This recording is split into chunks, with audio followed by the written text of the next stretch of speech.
So my name is Ignácio Cano. I am a senior lecturer at the State University of Rio de Janeiro. I lecture on research methods, and then my research areas are violence, human rights and public security. I've been working in Rio de Janeiro for the last 15 years. I am Spaniard, and I worked before in other areas like Central America, El Salvador, Guatemala. Well, I came for personal reasons. I got married to a Brazilian and I came to Rio. And as soon as I arrived, I received this offer to do research on police violence, police killings actually, which was very much in connection with my interests. And that's how I made my name actually, for the good and the bad, because many people in the establishment, many policemen weren't very pleased about the conclusions. We started the Laboratório about, I would say 8 years ago or so. I had some colleagues who were already working in the department who were researchers in the area of violence. So I suggested, let's just create a research group. And it wasn't easy in the beginning, but in the end they were persuaded and we got students come along. I think we were very lucky in that we were able to join academic research on the one hand, and then militant intervention on the other hand. Among the studies that have had the highest repercussion lately, we've done a research on the militias, so-called militias, which are groups of corrupt policemen, firemen, penitentiary agents, which take local control of poor communities, and they extort people who live in the communities. They request payment, request being an understatement of course. They demand the payment of a so-called protection tax, and they also control all kinds of commercial activities within the community. So that had a lot of repercussion. It was something very new, because the term militias started to be used in 2006 approximately by the media. It was a new phenomenon, at least from a nominal point of view. There was a new name being used, and the main target of our research was, is this really new? How does it work? Since when has it been happening? And what kind of impact does it have on the life of the communities? And the main conclusions were, it's not new at all. It's been happening for a long time. It's a new name for an old phenomenon. The phenomenon has expanded though, and even though it had some new elements, it was very similar to the kind of territorial control that other armed criminal groups exert on these communities, such as drug dealers and death squads, for example. And then we gave testimony to the Parliamentary Commission on militias.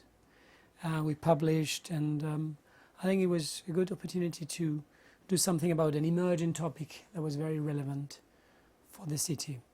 I would like to think that we had some impact. I don't think we had a major impact. I think the major change happened because a few reporters from the journal Odia were captured and tortured by militias in mid-2008. And that changed the reaction of society as a whole.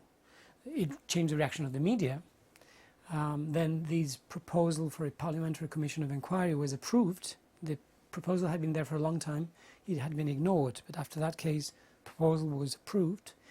And we stopped having these statements by public figures saying, oh, militias aren't that bad, it's a lesser evil, we need to fight drug dealers somehow. So after this, I think there is a clear consensus now that militias are at least as bad as drug dealers and other organized criminal groups. For us, it's all part of the same problem. The problem that people in poor communities live in feudal conditions, submitted to the will of the local lord who says what can and cannot be done. There's no citizenship, the state doesn't get there. So no matter what the name is, no matter what the exact activities are, the thing is they have to live under this totally tyrannical regime, and they are outside normal citizenship. They're living in the 12th century, while the rest of us try to live in the 21st century. So they are more threatening from one standpoint, which is that because they're composed by members of the state and state agents, they're harder to prosecute, because these people know how the police work, of course, and they have their connections inside the police. So it's harder to investigate and harder to detect them.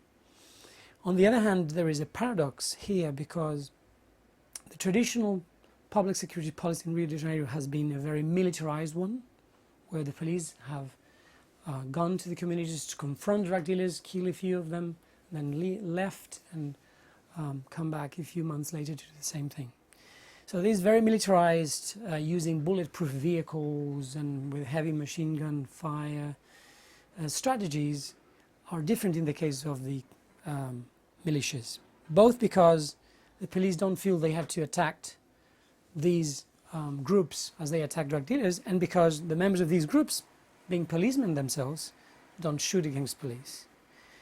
So on the one hand, there is this rationale for the fact that most of the UPPs and most of the new policing units are located in drug dealer areas and not in militia areas. Because whereas there's militia, you have violence, you have executions, you have torture, but you don't have shootouts every day, as you do in some areas which are controlled by the drug traffic. So there is some rationale. On the other hand, as I said, they're very difficult to fight because they are paratizing, they're inside the state apparatus, and that makes them very hard to fight. Some of them, as you know, have representatives in the local assembly, in the state assembly, so they're really difficult to weed out. And we are very concerned in the long run that because there aren't so many shootouts, these problems may get more widespread. Having said that, the moment of real expansion was along 2006, 2007 and part of 2008. The previous government, some of the members of the previous government had close connections with the militias. So for example, several members of the former parliament were elected in those areas, and they were able to campaign in those areas which were restricted, and so some of the leaders of the local militias had very high ranking positions within the police force, and that's not the case anymore. So the expansion that is happening now, worrying though it is not as quick and as dramatic as it used to be in 2006 and 2007, because there is not support from the government, and so the political infiltration isn't as high as it used to be. Prior to these famous cases where journalists were tortured, there wasn't very little done against the militias by the state.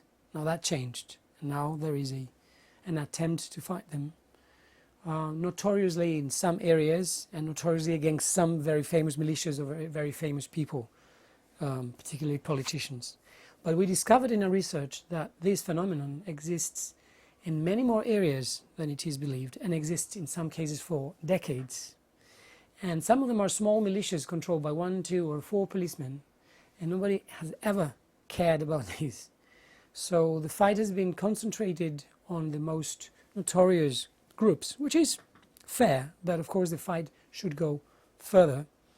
And we believe that in some cases, just as it happens with drug dealing, criminal investigations are very important, but we need permanent presence of the police to be able to make sure that these groups don't dominate the territory.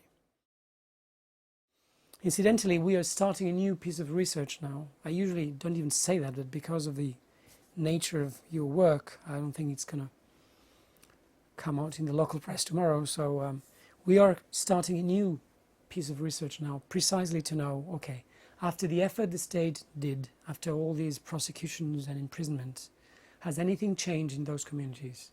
Has something got better? Did they get rid of some of the militias, or is it just the same, just with different people?